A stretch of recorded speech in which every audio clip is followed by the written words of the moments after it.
Good morning বন্ধুরা, কেমন আছো তোমরা? আশা করি তোমরা সবাই খুব ভালো আছো, আর তোমাদের ভালোবাসায় আমিও খুব ভালো আছি। অনেক দিন পরে আবার একটা নতুন ব্লগ নিয়ে চলে এসেছি তোমাদের কাছে। আমরা গিয়েছিলাম তারাপীঠে ঘুরতে, তো সেই যাওয়ার দিনের অভিজ্ঞতাই আমি তোমাদের সাথে শেয়ার করছি। আশা করি তোমাদের খুব ভালো লাগবে, আর চলো দেখতে থাকো ভিডিওটা। যদিও প্রথম কিন্তু আমরা তারাপীঠে যাইনি, তারাপীঠে যাওয়ার আগে আমরা এসে গেছি বীরভূমের ইস্কন মন্দিরে। তো দেখো মন্দিরটা কত সুন্দর।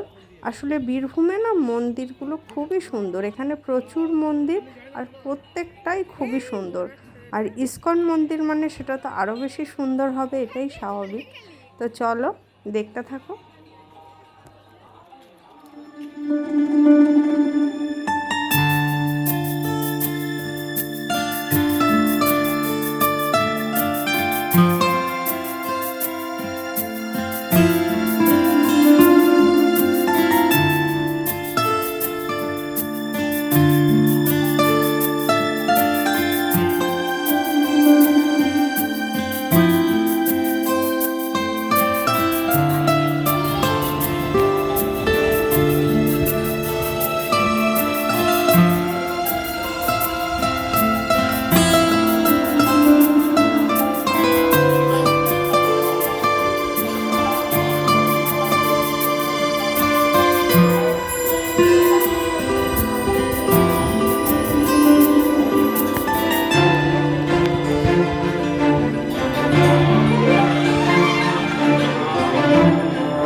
পূর্ণার দিকে তাকা, চল দেখে আসি ওপরে। ও ভেতরে ক্যামেরা নেওয়া যাবে না?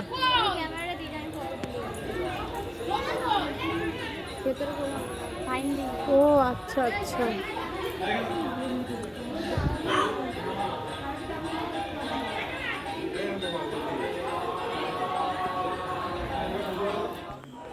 বুঝতেই তো পারলে যে মন্দিরের ভেতরে ভিডিও করা অ্যালাউ না, তাই একেবারে ভেতরের মানে দৃশ্য তোমাদের দেখাতে পারলাম না। কিন্তু এই যে টাইম টেবিলটা দেওয়া আছে, এটা নিশ্চয়ই তোমাদের হেল্প করবে যে কখন কোন অনুষ্ঠান কোন সময় হবে, তার সমস্ত সময়সূচি ওখানে দেওয়া আছে। আর এবার আমরা এসে গেছি একটি পৌরাণিক স্থানে। মহাভারতে কিন্তু এই জায়গাটার বর্ণনা আছে, তো সেই হিসাবে এই জায়গাটার গুরুত্ব অসীম।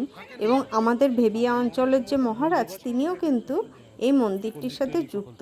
আর এখানে একটা অসাধারণ জিনিস হলো এখানকার প্রসাদ খাজা, 50 টাকা দিয়ে, যেটা আমরা নিয়েছিলাম। ঘিয়ে ভাজা অপূর্ব সুন্দর খাজা। তো সেই সবগুলো খেয়ে আমরা আরও ঘুরতে ঘুরতে চলে আসলাম তারাপীঠে। দেখতেই পাচ্ছ, যারা তারাপীঠে আগে এসেছে তারা নিশ্চয়ই এই জায়গাটার সাথে পরিচিত, আর যারা আসেনি তারা দেখে নাও। অন্যান্য মন্দিরে ঢোকার রাস্তা যেমন হয়, এটাও ঠিক সেরকম। দুধারে অসংখ্য দোকান, সেখানে আছে ফুলের দোকান, সেখানে আছে মানে ওই পুজোর প্রসাদ যে দেওয়া হয় সেই ডালার দোকান আছে, আরও বিভিন্ন রকমারি দোকান। তো চলো যাওয়া যাক, এই দোকানগুলো দেখতে দেখতে আমরা ধীরে ধীরে মন্দিরের ভেতরে চলো প্রবেশ করি।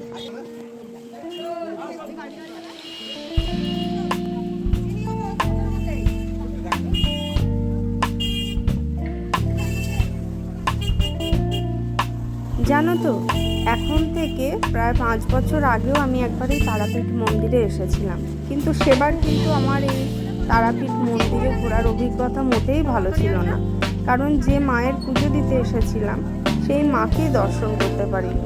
আর সেবার কিন্তু আমি একেবারে উপোস করেছিলাম। এবার যদিও সেই উপোস করেছিলাম না, কিন্তু এবার কিন্তু মাকে দর্শনের অভিজ্ঞতাটা খুবই সুন্দর ছিল। আসলে সেই রামকৃষ্ণের কথা আছে না, খালি পেটে ভক্তি হয় না, আমার সেটাই মনে পড়ছিল। এবার খাওয়া দাওয়া করে আমরা পুজো দিয়েছি। তোমরা হয়তো অনেকেই জানো না যে তারাপীঠে কিন্তু খেয়ে পুজো দেওয়া যায়, এবং খাওয়া মানে সেটা নিরামিষ খাওয়া না, তুমি আঁশ খেয়েই পুজো দিতে পারো। যেমন আমরা গিয়ে আঁশ খাবার খেয়ে তারপরে আমরা কিন্তু খুব ভক্তি ভরে পুজো দিয়েছি এবং খুব সুন্দরভাবে পুজো দিতেও পেরেছি। একেবারে মাকে সামনের থেকে খুব কাছের থেকে দর্শন করতে পেরেছি। আর বলতে বলতেই দেখো এসে গেছি আমরা তারাপীঠ মন্দিরে। তবে মন্দিরের সামনের ওই সিঁড়ি দিয়ে না উঠে আমরা চলে গিয়েছিলাম পেছনে। ওই যে আগেই বললাম যে পান্ডার সাথে যোগাযোগ করে এসেছে, তিনি আমাদের এই নীল পূজা ভাণ্ডারে অপেক্ষা করতে বলেছিলেন, এবং এখানেই জুতো খুলে এখান থেকেই পুজোর ডালা নিয়ে আমরা চলে গিয়েছিলাম মন্দিরে। তবে প্রথমেই কিন্তু আমরা ডালা নিয়ে যাইনি, প্রথমে জুতো খুলে আমরা গিয়েছিলাম ওখানে ভান্ডারার থেকে খাবার গ্রহণ করতে। ভান্ডারা মানে কি তোমরা কি জানো? যারা জানো তাদের তো আর নতুন করে বলার কিছু নেই, কিন্তু যারা জানো না তাদের জন্য একটা কথা বলি। তবে তার আগে বলে দিই, একটু আগে যে ঘরটা দেখালাম এখানে কিন্তু ঘর ভাড়া দেওয়া হয়, অর্থাৎ কেউ এসে যদি থাকতে চাও সে কিন্তু ওখানে গিয়ে থাকতে পারে। এটাই কিন্তু তারাপীঠের প্রথম ওই মানে ভাড়া দেওয়া ঘর কথাটা বলাটা আমার ভুল হচ্ছে, আসলে যেখানে থাকা যায়। কি যেন বলে, এক্ষুনি আমার কথাটা মনে আসছে না, ভালো ভাষায় এটাকে কি বলে। যাই হোক, এই দেখো মন্দিরের ঠিক সামনে এসে গিয়েছি। আর এই দেখো সবাই বসে পড়েছে প্রসাদ গ্রহণ করবে বলে, আর আমরা এখানে এই জায়গাটা ফাঁকা পেয়েছি বলে এখানেই উঠে বসে পড়েছি।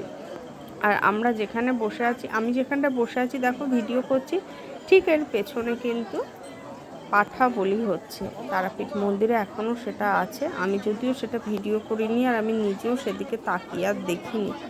জানি না, কেমন একটা আমার কষ্ট হয়, খারাপ লাগে। হ্যাঁ, এটা বলাটা হয়তো একটু বোকামি, কারণ আমরা খাসির মাংস খাচ্ছি, আমরা চিকেন খাচ্ছি, তারপরেও আবার বলছি যে পাঠা বলি দেখতে আমাদের খারাপ লাগে বা কষ্ট হয়, কিন্তু হ্যাঁ হয়। আর ওই যে দেখো এই যে ঠিক সামনেই কিন্তু মায়ের মন্দির, ঠিক তার উল্টো দিকেই আমি বসেই দেখো একদম সামনে। ওখানে দরজা খুললে বা ওই জায়গাটা ফাঁকা হলেই কিন্তু মায়ের মুখ আমি দেখতে পাবো।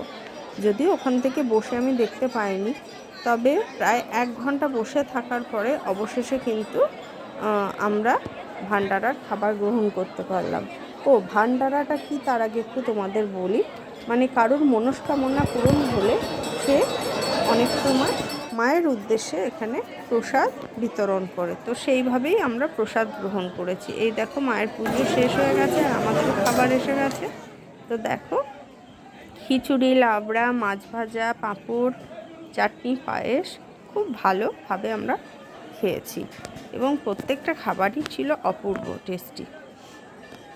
আমার মেয়ে তো প্রথমে কান্নাকাটি করছিল, অনেকক্ষণ বসে থাকতে হয়েছিল গরমের মধ্যে, তারপরে চুপচাপ হয়ে গেছে। আরও 2টো বাচ্চা ছিল, দেখছে তারা তো চুপচাপ বসে আছে, তখন বুঝলো ওরও কেঁদে কোনো উপায় নেই, তারপরে খুব তৃপ্তি করে ও কিন্তু এই খাবারগুলো খেয়েছিল।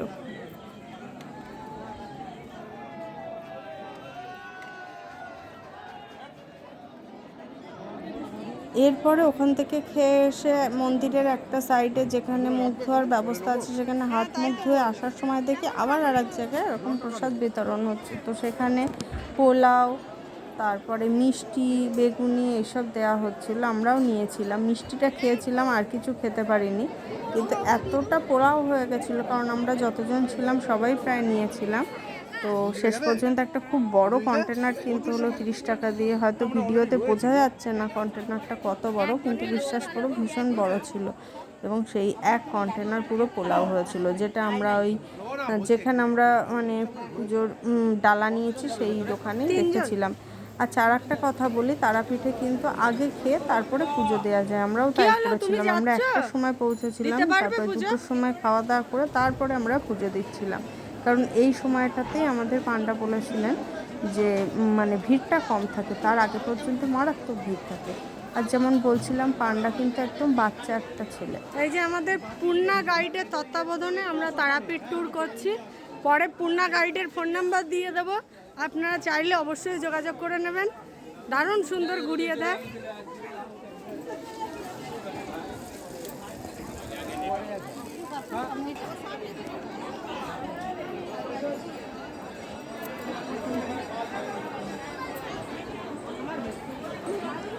আর এই দেখো, এই যে সামনে যে ছেলেটা, এই যে এটা হলো আমাদের পান্ডা, একদম বাচ্চা ছেলে, 21 বছর বয়স, পড়াশুনো করে আবার এই কাজটাও করে।